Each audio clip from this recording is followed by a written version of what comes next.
don't know how to manage those elements, you're always going to be trying to make more money to fill a bottomless pit that you have no control over. Simple math. But a lot of times we're not thinking about it because it certainly ain't the sexy thing to think about.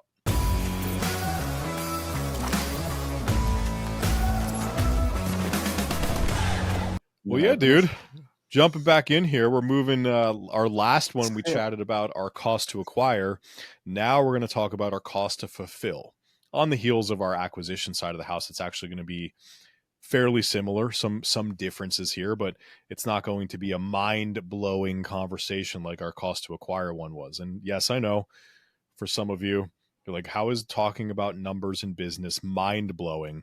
It is, because you want to guess what makes successful businesses successful. They know and understand their numbers.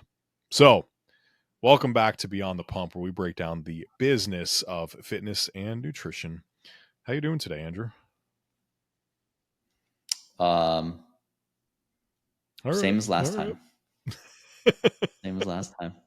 Batch content delivery, baby. There we go. Caffeine's kicking. I didn't have any caffeine today at all because I didn't have a pre-workout, no gym. I'm quite sore today. I did my first jiu-jitsu class last night. You probably hear it in my throat a little bit from being choked, that everything's a little sore up in that area. There's muscles that I didn't even really know exist. Like rolling around on the floor, you get sore. You get sore. I'm surprised that babies don't walk around jacked a little bit more often. I'm just going to say that.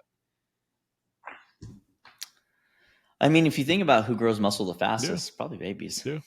So just, that's a rabbit hole we're not here for today. We're going back to cost to fulfill. Mm-hmm. So, well, here is our third of 4 on our profit per acquisition. So profit per acquisition, for those of you jumping in, is your cost or your client lifetime value minus the cost to acquire them minus your cost to fulfill them equals what the profit per acquisition is. In other words, every single time you acquire somebody, you get some new client into your business, how much money do you actually make on the other side? That's what that formula tells you. Mm-hmm. Last time we broke down your acquisition cost and what 2 key numbers go into there. Today, we're going to break down your fulfillment costs and what 2 key numbers go into that one. So, Andrew, do you have any questions out of the gates, or you want me to? I should have worn glasses during this one. I feel like just nerd out pretty hard. Feels like it would have been appropriate. I don't really have any questions on this one. I think this one's probably the most familiar for people that are in the business of coaching, training, whatever. Because obviously people see the dollars for the most part coming into their account. People usually don't spend as much time looking at what's leaving their account. And in fact, the average consumer has about 17 subscriptions that they'll pay on. And most of those are like you think about subscription, rent will be one of those, your phone, about 10 of the normal ones, right? But then you think about the other 7 that are unaccounted for, like you have 7 different streaming services. And you start to realize that you're paying $140 because you're doing the high-end ad-free version. And that's $140 a month that, let's be honest, like once you watch HBO Max, like you burn through that in a month, you don't really need to continue to pay that. So this is one of the eye-opening things where I think it's really important for people to consider that it's not what you make, it's what you keep that really makes or breaks early business owners. And that if you have to have a certain level of financial discipline and budgeting skills. And if you don't know how to manage those elements, you're always going to be trying to make more money to fill a bottomless pit that you have no control over. So if you create a bottom in that and you know what your backdrop is and you're responsible for maintaining those margins, I think that ultimately is really helpful. So that's my 2 cents on the big picture of it. But from a so you mentioned the subscriptions, and I'll take it a step further, just any of your expenses.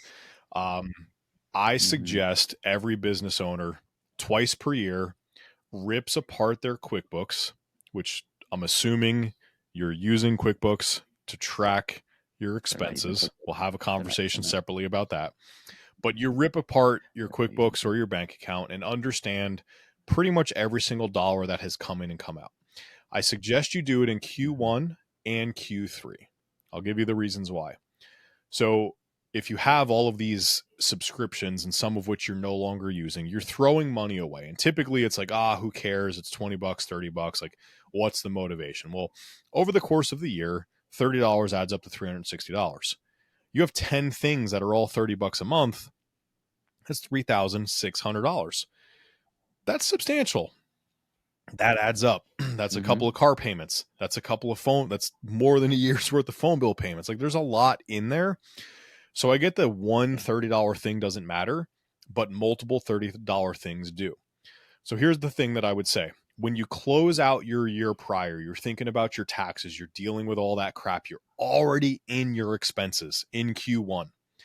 Take the extra hour or two and look at every single dollar you spent last year. And is there anything that you need to cancel or just shut down or not use anymore because I switched CRMs, I didn't cancel my old one? Like, those things just happen. I have my Google G Suite account has cost me $110 a month, but there's only two team members on the team. Well, have you canceled the other licenses that you have? Like, just look at some of those things. The second time I suggest you do it is in Q3. So what is that? July, August, September. The reason I suggest you do it then, and I would say September specifically, is you now get yourself set up for a really key buying time of the year, which is Black Friday in November. So if you look at your stuff during that time, what are the things that you're definitely continuing to use? Say CapCut as an example. They do a really good Black Friday deal. If it was anything for your business, where you can potentially, or Canva. A lot of coaches are using Canva for graphics and things like that. Makes it easy. Some of our podcasting stuff, we look at Black Friday. But what you can do is you go in and you can at that point in time switch to usually some type of annual plan. So you got to keep cash flow in mind. But you can go and switch in that moment and usually pay a slightly larger amount one time to get 40, 50, 60% discounts during that time of year. So quick thing on that, just from operational expense standpoint, when you're already in your books in Q1, cancel the things you don't use anymore. In late Q3, take a peek at what you have going on and what you know you'll be using and leverage those Black Friday deals, because why not save money? Again, if you only have $1,000 in your bank account, don't go spend $600 on a yearly subscription of something just because you're saving 50%. Cash flow is king.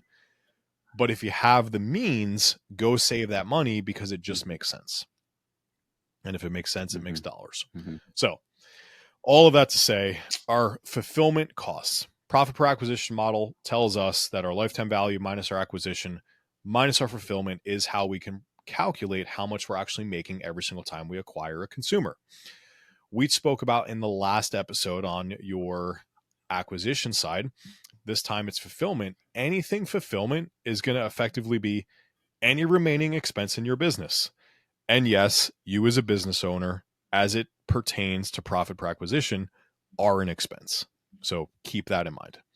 Now, any other expense, I'm going to say it again, any other expense in your business that is not marketing and sales related is an operational fulfillment cost. So that's the first thing you're going to do. If you had, so like what was that? Like conferences, anything. like certifications, like your EverFit, True Coach, Train Heroic, Chronometer, your softwares, your cell phone, anything. You go literally any other dollar. If $10,000 came out of your account last month and you said $5,000 was for marketing and acquisition costs, guess how much should be in the operational costs?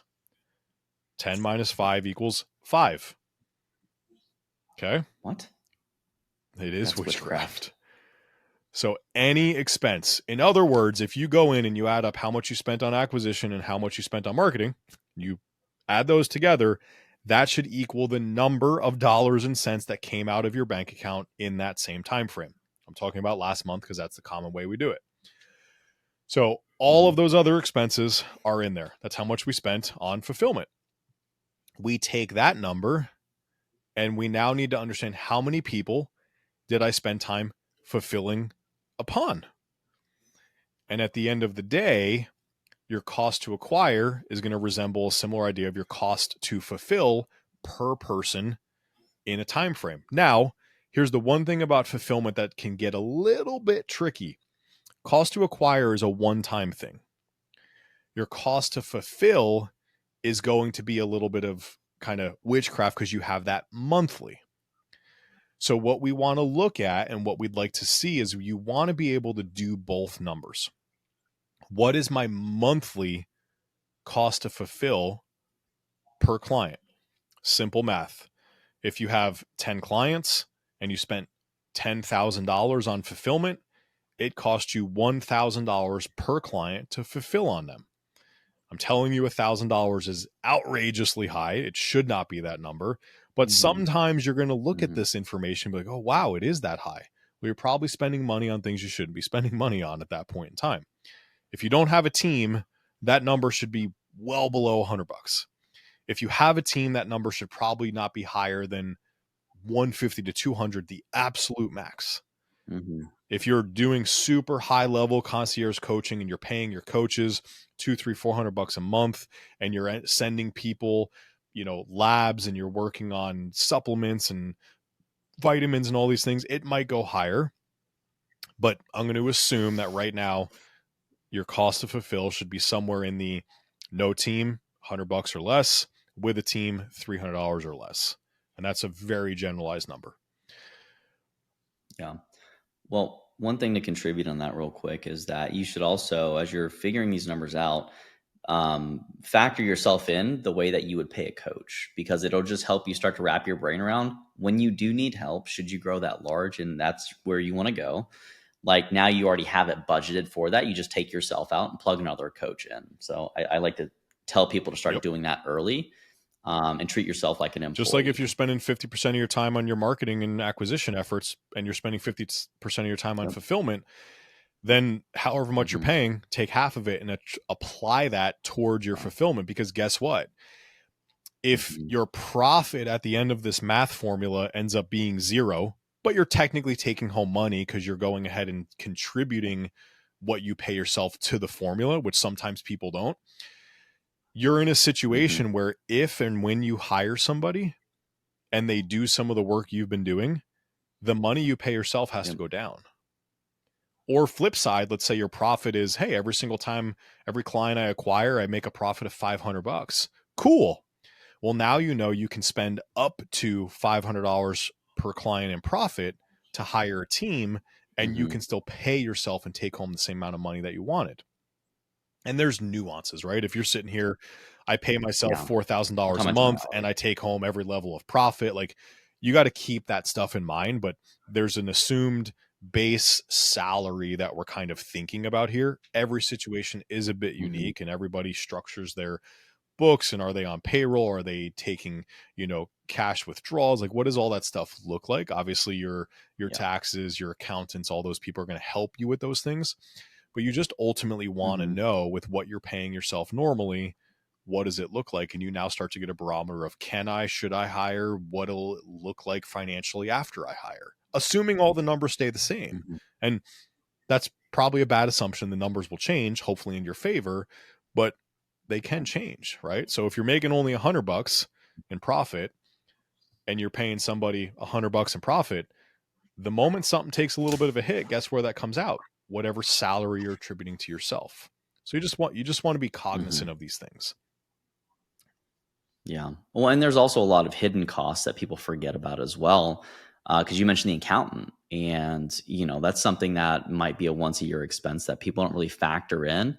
And so while they might seem like they're getting and they're paying their bills and depending on how you tax all that other stuff, if it comes time to do your tax return and file that stuff at the end of the year and you haven't budgeted for having an accountant, which is an unforeseen expense, you might end up in a little bit of some issues right there, right? So I would say that it's just something for you to. You won't know that either until you get there, and so don't freak out.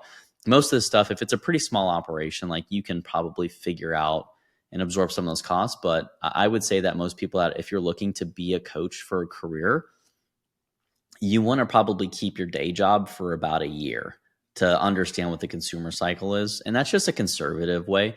Obviously, there are people that jump into coaching and make it a full-time thing and immediately they do well. I would say they tend to be the exception versus the norm.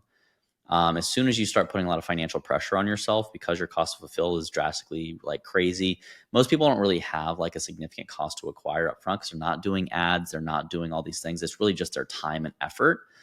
But as soon as you start getting and you want more leads and you want to nurture those leads and then you want to set up sales appointments and you do things like our AOM, which if you don't know what the automated outbound method is, because you know, are struggling with getting leads, like, again, we have something for you. Just comment below and give us a like so that way we know you want it and we'll send it over to you.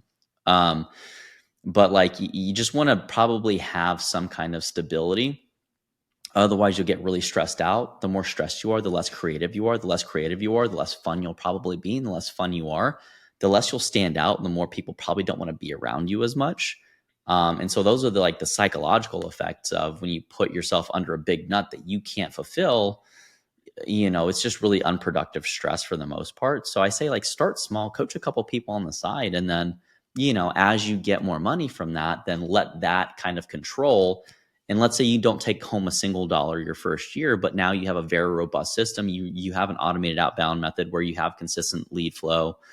You know, you have one or two new clients a month and you're not really stressed out about how to find these people, how to service them, how to coach them. You have your coaching systems in place, you have your referral systems in place. Like, then it might be, you know, definitely a lot more of a safe transition for you to start to make that. And again, I'm saying that that's from a very conservative perspective and process. Some people like to be a lot more aggressive and they like to build the chute on the way down and they need that pressure. So a lot of this, we're giving you the general things that we've seen across our experiences work well for most people. But there are people on either end that it just won't work for. So you want to make sure that you're thinking what's going to work for you, on what kind of brand do you want, what kind of experience you want to deliver, and really let that exploratory experience as a business owner, entrepreneur in the coaching space drive your decisions and collect the information and make your decision changes as you go through. But we also have workshops if you want to sit down and actually chat with Steve and I, and we can take you through that as well if you want some facilitated guidance. Good call. Good call. But so on the second side, so we want to know, here's our monthly cost to fulfill. Mm-hmm. Now you want to take that number. So let's say you find out, all right, my cost to fulfill is $100. Keep the math simple. That's how much it costs me per month to fulfill on my promise that I made to my clients per client, etc. Okay, great. If a client stays with you on average for 6 months, and we're going to get into this in a little more depth in the lifetime value conversation, but if they stay with you for 6 months, you now need to take that monthly fulfillment cost and multiply it by the length of time they stay with you. In this scenario, they stay with you for 6 months, times $100 per month is the total cost to fulfill on that promise is $600. So now the formula is starting to come together. In our prior scenario, we said it cost $1,000 to acquire somebody. We now know that it cost us $600 to fulfill on our promise that we made to them. Well, at this point in time, you now understand that it cost you $1,600 to do business with that client that you got. So we need our lifetime value to be greater than that, or it's just not going to work. Simple math. But a lot of times we're not thinking about it because it certainly ain't the sexy thing to think about. So quick recap, how much are you spending operationally? Every expense that is not your marketing, not your acquisition, not your sales goes in this. Step one, dividing, you got how many people you're actually servicing every single month. So, right, $10,000 or let's say $1,000 and I have 10 people. Great, that's $100 per person per month. Okay, we have that 100. Final step, they stay with me for 6 months on average. So that 100 times 6 gives you my total cost to fulfill on a promise per client that I acquire is $600. We now have two of those three important numbers for us to understand the business that we're building and what we have going on and how the financial side of things is starting to shape up and work. Hopefully this is making sense. Appreciate you jumping on with us today. This is number 3 of 4. We're going to jump back in, come in. We're going to go over our lifetime value. which is probably one of the most interesting and fun ones. This one will be a little bit longer, but it is going to tie all of this together. So now you have an overall understanding of profit per acquisition. You have those 3 key KPIs that we like to look at: value, acquisition, and fulfillment. And we've broken down on the acquisition side the 2 numbers that go into there. On the fulfillment side, the 2 numbers that go into there. And next up will be our lifetime value. So until next time, thank you for jumping in. If this was helpful, throw us a like, a heart, ask some questions if you have those questions, and we will see you later.